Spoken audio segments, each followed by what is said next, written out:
iniciar la sesión rápidamente. No sé si tienen algún comentario sobre el examen, cómo les fue, no sé. ¿Alguna duda, alguna cosa? Yo ya le eché una mirada, sin sorpresas.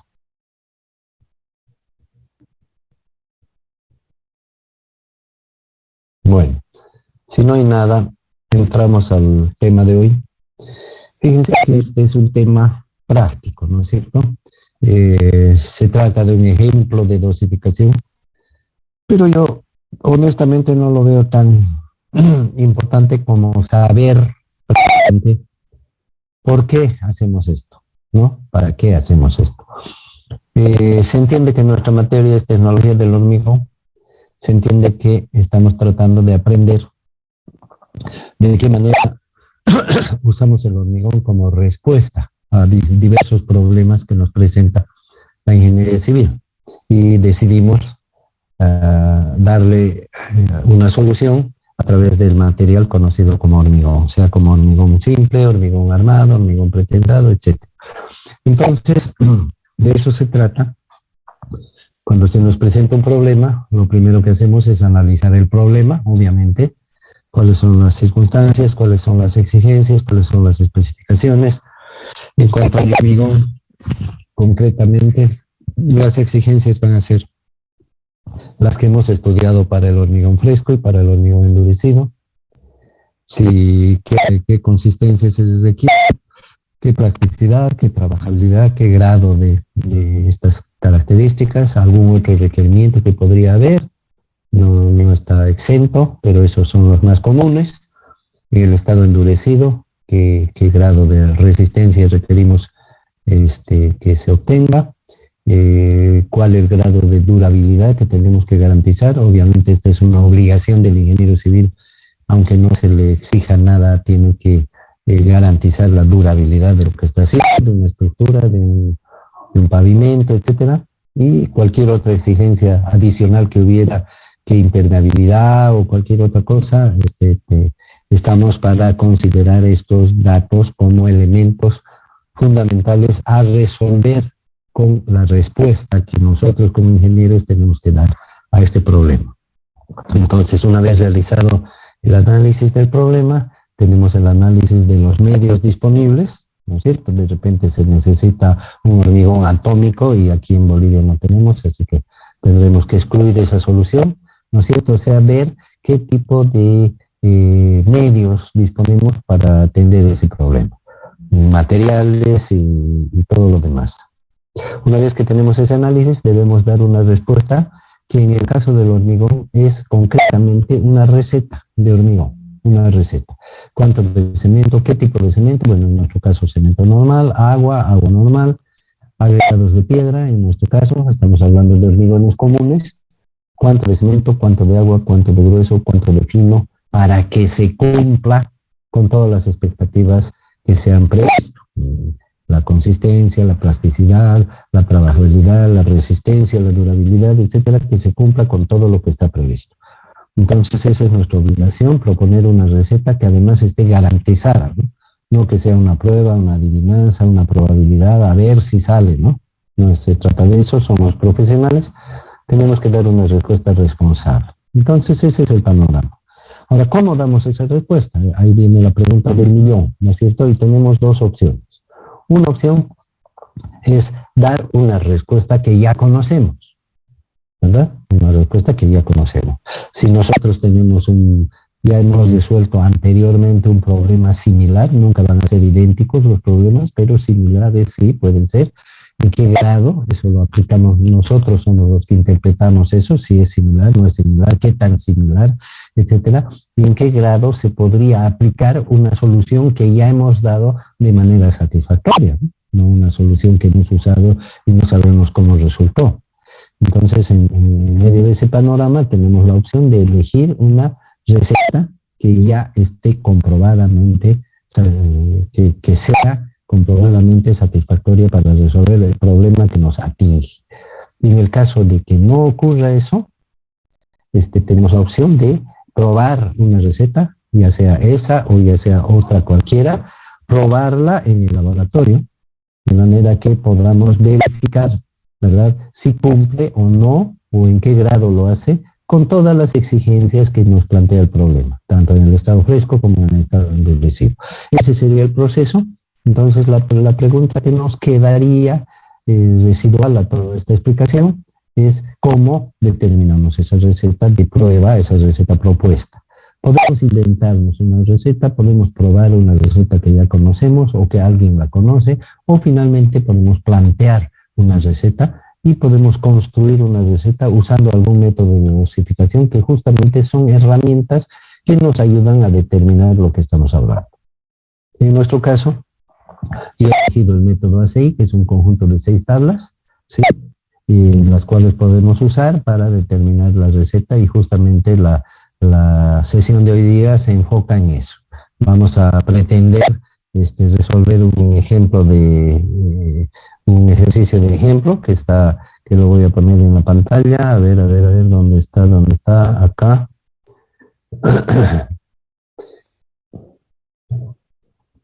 Entonces, el problema dice, obviamente un problema inventado. Ustedes también se pueden inventar un problema cualquiera.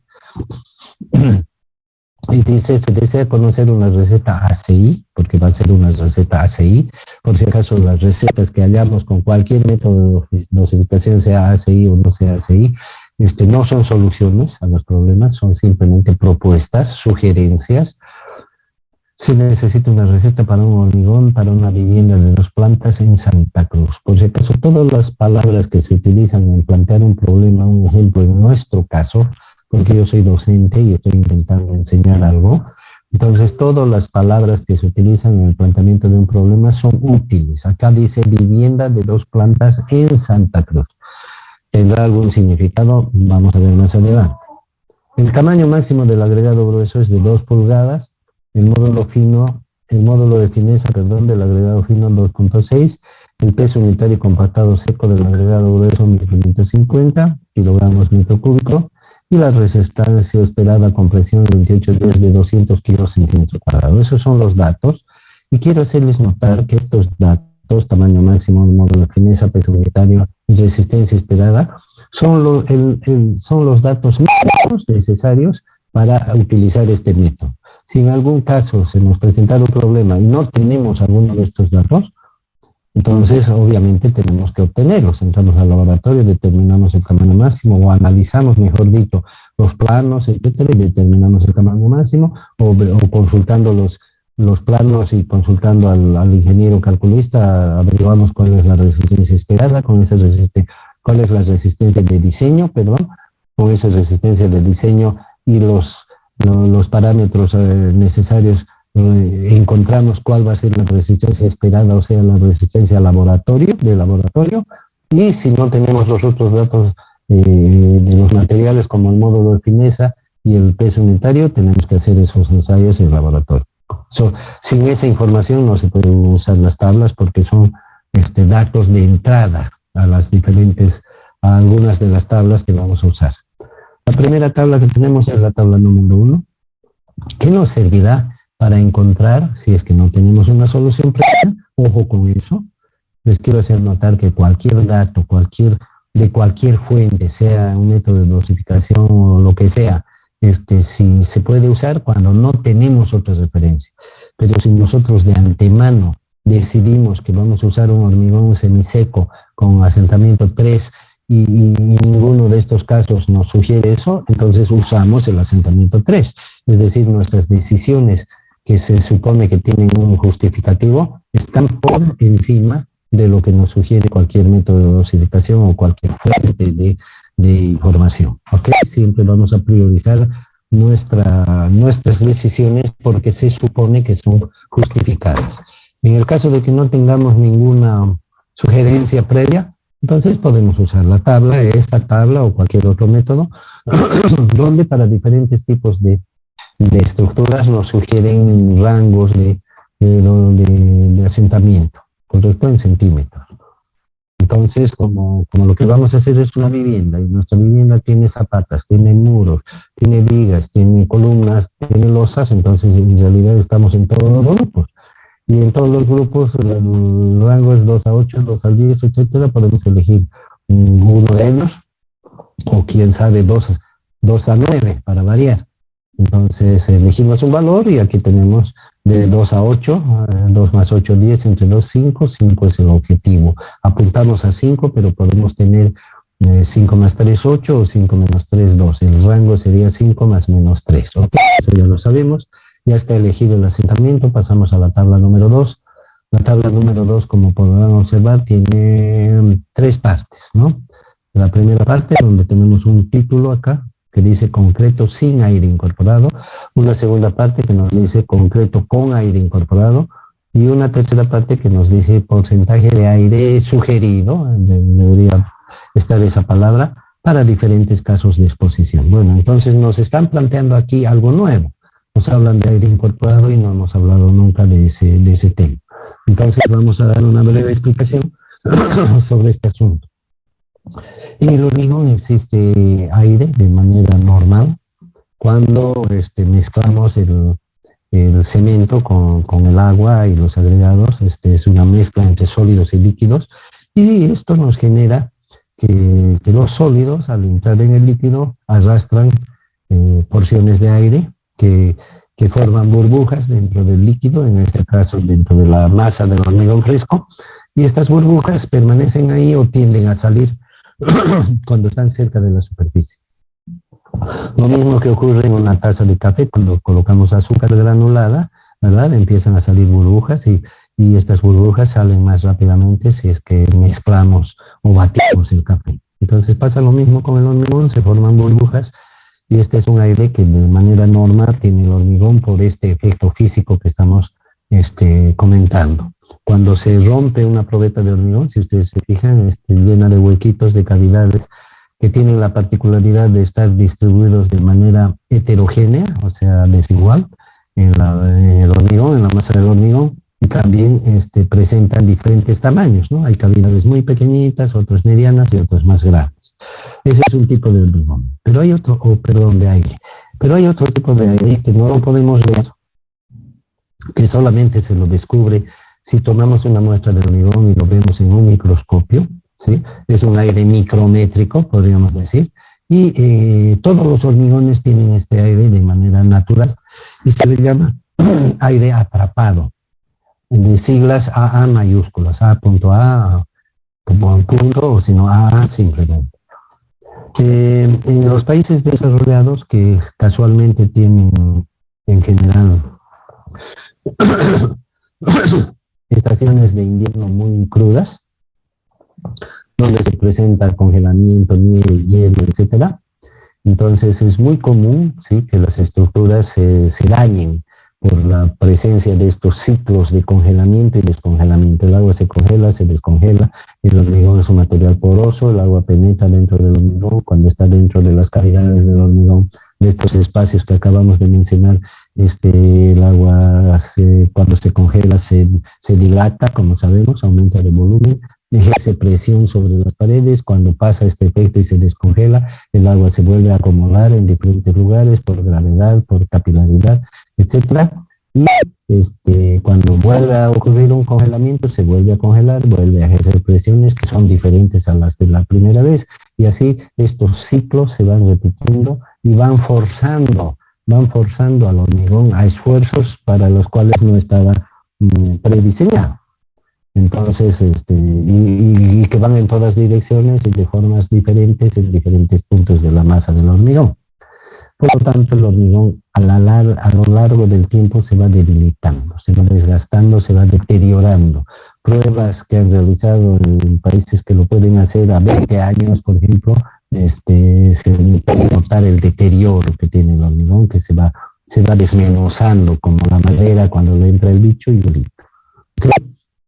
Entonces, esta gente, preocupada por la durabilidad de sus estructuras, se han investigado y han visto que los hormigones contienen este aire micrométrico en proporciones variables. Algunos tienen 0,5% aproximadamente y algunos tienen hasta 1,5% del volumen total. Quiere decir, de 1000 litros, entre 5 y 15 litros son la sumatoria de los volúmenes de estas cavidades micrométricas que están repartidas uniformemente en toda la masa del hormigón. O sea, al microscopio el hormigón es como si fuera un panal de abejas, ¿no es cierto?, que tiene las cerillas que son geométricamente iguales y son uniformes y están distribuidas en toda la masa del panal. Entonces, igualito el hormigón tiene estas cavidades micrométricas, ¿ok? Entonces, ha comprobado de que los hormigones que tienen mayor volumen de estas cavidades se comportan mejor ante estos fenómenos de congelamiento y descongelamiento. Por lo tanto, han visto de que los hormigones que tienen mayor volumen de estas cavidades tienen mejor comportamiento, son más durables a través del tiempo.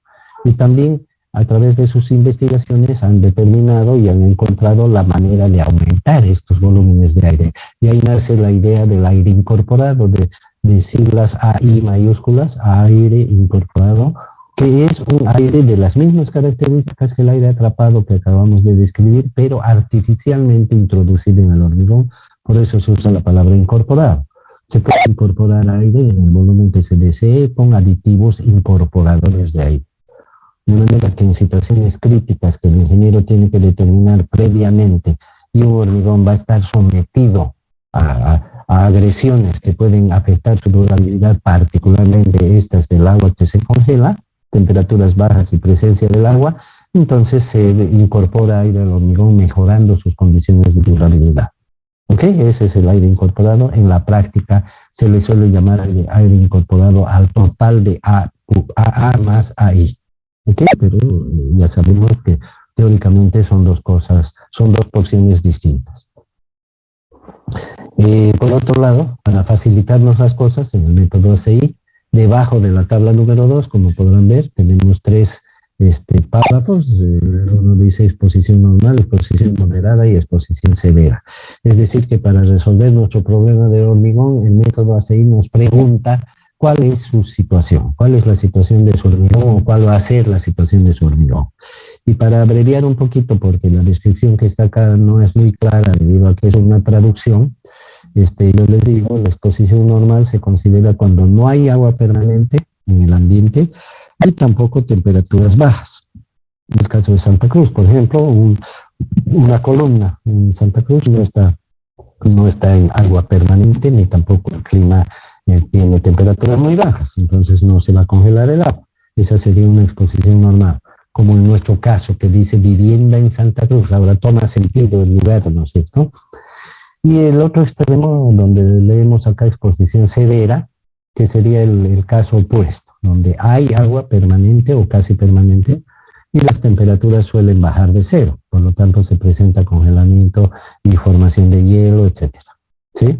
Entonces, entre esas dos condiciones, hay una que se considera moderada, media, exposición media, donde el ingeniero no está seguro si puede clasificarla como normal o si puede considerarla como severa. Hay casos, hay todo tipo de casos, ¿no es cierto?, donde a veces puede congelar y a veces tiene agua, ¿no? Entonces es una condición que no es ni la una ni la otra, le llamamos media, o intermedia, o moderada.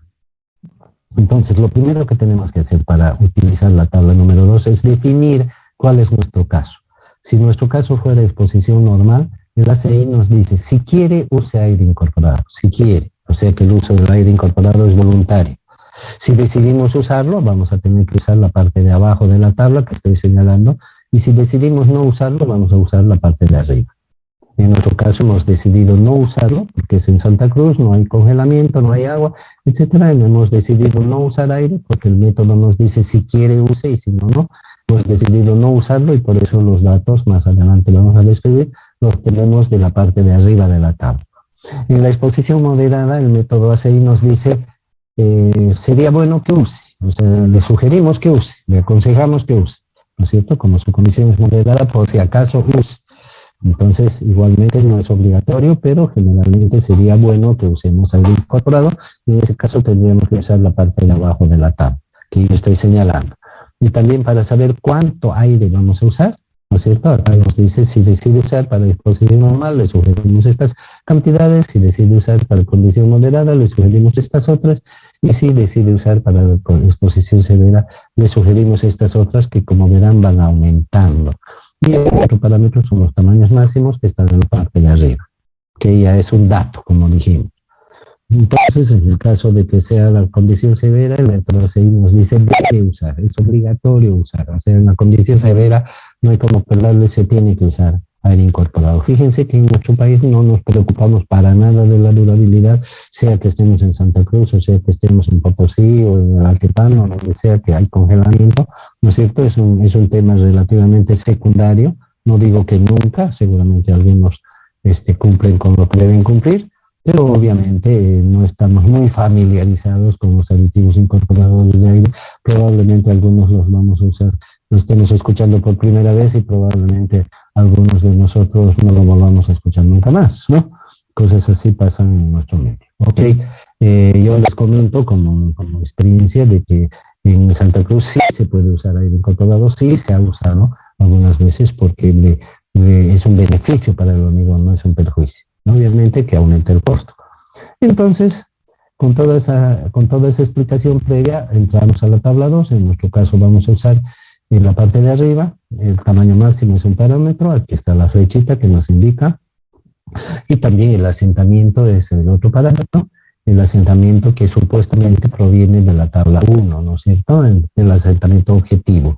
Acá tenemos rangos de asentamiento, 3 a 5, 8 a 10, 15 a 18, pero yo he puesto entre paréntesis estos numeritos 4, 9, 16, 5, que son el punto medio, ¿no? De 3 a 5, 4, de 8 a 10, 9, etcétera, que nos facilita un poquito el uso de la tabla, porque si nuestro asentamiento objetivo es 5, 5 estaría entre 4 y entre 9, ¿no es cierto? Entre 4 y 9, y por lo tanto las cantidades de agua serían entre 155 y 170, y como 5 está más cerca del 4, entonces 157, 58 seguramente, o hacemos una interpolación aritmética que lo sabemos hacer perfectamente. Con esto determinamos la cantidad de agua que viene expresada en kilogramos por metro cúbico de hormigón, ¿ok? En tecnología del hormigón no se le da mucha bolilla a la temperatura del agua porque sabemos que la densidad del agua varía con la temperatura, pero siempre vamos a considerar que un litro de agua es un kilo de peso. Entonces 158 kilos o 158 litros de agua por cada metro cúbico de hormigón es lo que tenemos que usar para cumplir con este asentamiento. O sea que de alguna manera la tabla 1 y la tabla 2 van asociadas. Luego entramos a la tabla 3 y a la tabla 4, y lo digo así, también juntas, porque también van asociadas de alguna manera. Las tablas 3 y 4 nos sirven para determinar la relación agua-cemento. Como ya hemos dicho varias veces, la relación agua-cemento es la que nos determina la calidad final del hormigón endurecido. Sin embargo, la calidad tiene que ver con dos factores principales. Uno es la resistencia que va a tener el hormigón a las cargas, a los esfuerzos, a las solicitaciones, y otro es la resistencia que va a tener a otros factores agresivos que deben existir, como el clima, por ejemplo, sustancias agresivas, mal uso, climas, ya lo dije, adversos, etcétera, ¿no? Entonces, la durabilidad del hormigón, un factor muy importante en otros países. Sí, en el ACI, como proviene de Estados Unidos, obviamente que se considera. Entonces, cuando al usar la tabla 2, determinemos que nuestro hormigón está en condición severa y que sí o sí tenemos que usar aditivo incorporador de aire, entonces sí o sí tenemos que usar también la tabla 4, además de la 3, es decir, sí o sí tenemos que garantizar la durabilidad del hormigón. Fíjense qué importante este tema. La tabla 3, en cambio, es para lo que tradicionalmente decimos la resistencia del hormigón, medida de la manera que habíamos determinado. En este caso, probetas de hormigón de 15 por 30, porque también hay probetas de otras medidas, ¿sí? Probetas cilíndricas de 15 por 30, curadas en agua, 23 grados, dice a los 28 días. Estos valores son para estos valores de la relación agua-cemento para concretos sin aire y para concretos con aire, son para esas resistencias que figuran en el lado izquierdo. En nuestro caso, para el ejemplo, hemos puesto 200, por lo tanto, un concreto sin aire, la relación agua-cemento tiene que ser 0,70 y no mayor. Como no tenemos condición severa, no vamos a usar la tabla 4, pero fíjense que la tabla 4 nos da valores menores a 0,70. Entonces, es más exigente la tabla 4 y tendríamos que usar agua cemento 0,5, 0,45, 0,4, fíjense, en lugar de 0,70, si es que estuviéramos en condición severa. Una diferencia muy grande de relación a agua cemento solo por la durabilidad, solo por la durabilidad, lo digo como si fuera poca cosa, ¿no? Sin embargo, es más importante la durabilidad que la resistencia en el caso, en el ejemplo supuesto que acabo de dar. Entonces, con la tabla 3 y la 4 encontramos la relación agua-cemento. Recordemos que ya tenemos el agua y también tenemos ahora la relación agua-cemento. Con la tabla número 5 encontramos el peso unitario, perdón, la cantidad de agregado grueso que vamos a utilizar en nuestro hormigón. La tablita número 5, a la cual se entra con el tamaño máximo, que es un dato, y el módulo de fineza, que también es otro dato, se hace coincidir ambos valores, ¿verdad? Se encuentra este valorcito de acá, que le vamos a llamar delta B, y que es un porcentaje de volumen, una proporción de volumen del agregado grueso respecto del volumen de hormigón. Entonces, metro cúbico de agregado grueso sobre metro cúbico de hormigón, metro cúbico se va con metro cúbico, es un número adimensional y le llamamos delta B es igual a 0,76. Si algún módulo de fineza que tenemos no es alguno de estos de aquí, se puede interpolar, ¿correcto? Entonces, con eso tenemos el delta B y luego entramos a la tabla 6. Enseguida vamos a ver qué hacemos con este delta B. Y enseguida entramos a la tabla número 6, que es una tablita que nos dice su concreto del tamaño máximo que está aquí, de algún tamaño máximo que está aquí. Si es que fuera sin aire o si es que fuera con aire, escogemos la columna respectiva. Probablemente pese, cada metro cúbico pese esta cantidad. 2.445 kilogramos, un metro cúbico de nuestro hormigón. Supuestamente eso es lo que va a pesar nuestro hormigón. Nos dicen que va a pesar, pero puede que sí, puede que no, ¿no es cierto? Entonces ahí se acaba el uso de las tablas de ACI y estos son los datos que hemos encontrado. Con la tabla 1 y 2 hemos encontrado el agua, con la tabla 3 y 4 hemos encontrado la relación agua-cemento. Como la relación agua-cemento tenemos dos variables, el agua y el cemento, ya conocemos el agua, entonces podemos despejar el cemento, con lo cual encontramos la cantidad de cemento. Con el delta B, multiplicamos este valor que hemos obtenido en la tabla 5 con el peso unitario del agregado grueso, que es un dato, y es el peso unitario del agregado grueso compactado seco, en estado seco, y con esa multiplicación hallamos el peso del agregado grueso en estado seco. Aquí debería decir seco, no saturado superficialmente seco, sino seco. Este es un error de transcripción, no me explico por qué, aunque creo que ustedes tienen seco, no sé, tienen que verificar, según la versión que yo hubiera publicado de este texto que lo escribí yo, así que puede haber errores, ¿no? Y en este caso que yo les estoy mostrando en la pantalla la versión que yo estoy usando, este es un error, tiene que decir seco. Ok, con eso tenemos entonces agua, cemento y grueso. Nos falta el fino, ¿no es cierto? Por diferencia con el peso unitario del hormigón que nos dio la tabla número 6, vamos a encontrar el agregado fino. Porque ¿qué es el peso del hormigón? El peso del hormigón es el peso del cemento más el peso del agua, más el peso del grueso, más el peso del fino. Aquí ya tenemos el del cemento, del agua y del grueso, cemento, agua y grueso. Y si sumamos esos valores, 1612, y les restamos al peso unitario del hormigón completo que nos ha dado la tabla número 6, entonces el saldo o la diferencia será el peso del agregado fino. Entonces lo mismo, aquí tenemos el resultado del agregado fino en kilogramos y acá entre paréntesis debería decir seco, por las mismas razones que hemos definido para el agregado grueso. Entonces vendría a ser un error similar al anterior, tiene que decir seco, y donde finalmente tenemos la receta expresada en este cuadrito, resumida en este cuadrito. Vamos a suponer que aquí dice seco, seco, seco, esa sería la única salvedad, y algunas apreciaciones. En primer lugar, vemos que esta receta contiene cemento, agua, grueso y fino. Si tuviera más grueso, sería grueso 1, grueso 2, etcétera. Si tuviera aditivos, se colocan los aditivos aquí afuera, como si fuera una yapa, más aditivo 1, aditivo 2, aditivo 3, etcétera. Fíjense, generalmente se adopta este orden, primero el cemento, después el agua, después los gruesos, después el fino. Y fíjese que se incluye también la sumatoria, o sea, el peso total. Esta es una buena práctica. Luego, fíjense las letras que usamos: C para el cemento, minúscula; A para el agua, minúscula; G para el grueso, grueso 1, grueso 2, puede ser G1, G2; F para el fino, todas minúsculas y en ese orden. Son convencionalismos. No va a cambiar para nada si ponemos el grueso primero, ¿no? No va a cambiar, pero se suele escribir de esta manera.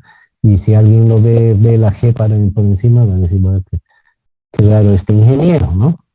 Luego fíjense que las cantidades están todas expresadas en kilogramos, todas expresadas en kilogramos. Y estas cantidades son para 1 metro cúbico de hormigón. Y finalmente les hago notar también, una vez más, que las cantidades en peso de los agregados siempre deben estar asociadas a su humedad, que en este caso está errada y tiene que ser seco. En el caso de tener aditivos, ya les dije, se pone más aditivo 1, 2, 3, etc. Este será un recorrido rápido por el ejemplo que hemos hecho. En el próximo tema van a ver ustedes un ejemplo número u otro ejemplo, en el cual sí se va a usar aire incorporado. Para variar, vamos a tener un ejemplo sin y otro ejemplo con aire. Entonces, les sugiero que lo repasen, igual como lo estamos viendo ahora.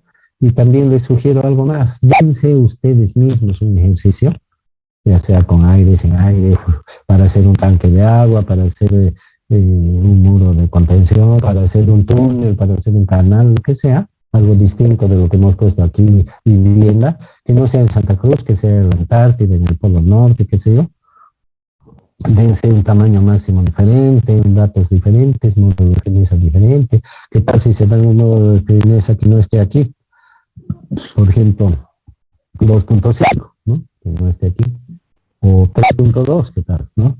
Y resuélvanlo, porque la única manera de resolverlas, de aprender las cosas que son con números, como bien lo sabemos, es practicar. De nada sirve que yo bla, bla, bla, bla, bla, les relate, les muestre lo que está acá. Ustedes van a sentir con su cabeza, pero no sabemos si ustedes estuvieran con el cursor, si pudieran decir las mismas cosas y entender las mismas cosas que estoy diciendo yo. No lo sabemos, ¿no? Entonces, se les sugiere practicar. No sé si tienen algún comentario, pregunta, duda respecto a lo que hemos visto. El próximo tema es otro ejemplo que les sugiero lo desarrollen. Comentarios, jóvenes.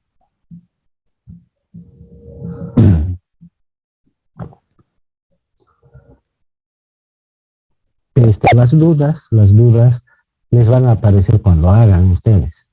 En este momento, como yo les he explicado con cierta lógica de dónde sale cada cosa, probablemente no tienen, es como si les contara un cuento, ¿no?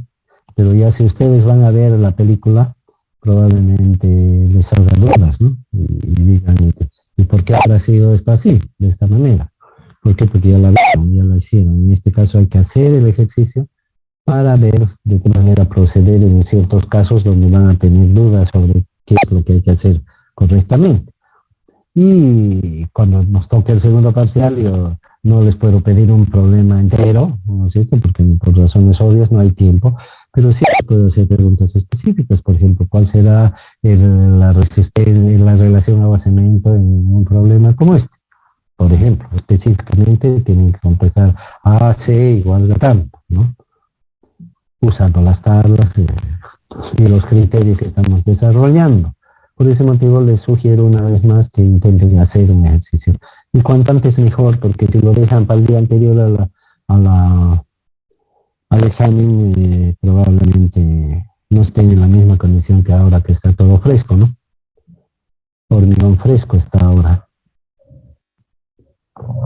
Comentarios sobre lo que hemos dicho ahora o sobre el examen, si es que tienen alguna cosa por aclarar.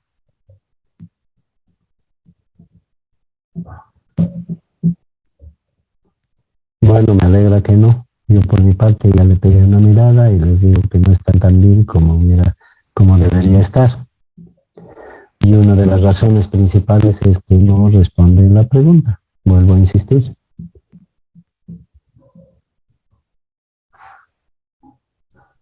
Ingeniero, buenos días. Buen día. Eh, yo tenía una duda más o menos yo entré en el primer grupo y la pregunta era sobre qué me sugería la línea inclinada de la viscosidad de la pasta de cemento. Y mi duda era cuál hubiera sido la respuesta correcta de esa.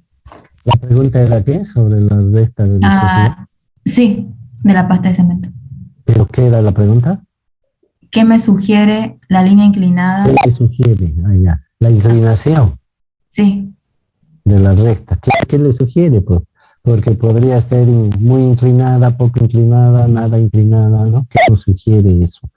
Nos sugiere que el cemento, la pasta de cemento está llegando a la viscosidad más rápido o más lentamente, porque en función de eso la recta va a tener un ángulo determinado. Si va lentamente va a tener un ángulo chico, si es que hablamos del ángulo de la recta con las abscisas, con el eje horizontal, entonces va a tener un eje chico. ¿Sí? Y para llegar a la viscosidad máxima va a tardar mucho, porque decimos tardar mucho porque el eje de las abscisas va a ser grande y ese eje representa el tiempo, ¿no? En cambio, si ocurre lo contrario, si llega rápidamente, la viscosidad va a tener, esa recta va a tener un ángulo grande y el tiempo en que llega a la viscosidad máxima va a ser corto, que nos sugiere que la inclinación de la recta de viscosidad nos sugiere eso, ¿no? Que el tiempo de aumento de viscosidad es mayor o es menor. ¿Cuándo es menor? Cuando tenemos menos agua, por ejemplo cuando las condiciones ambientales hacen que el agua se salga más rápido. Segunda razón. Tercera razón, el cemento propiamente dicho, porque el cemento puede ser un cemento que aumenta de viscosidad más rápidamente. Y lo contrario cuando es más lento, ¿no? Entonces eso es lo que nos sugiere. Ustedes lo tendrían que haber contestado con sus propias palabras, quizá no igualito, pero de alguna manera decir lo que representa. ya, gracias, ingeniero.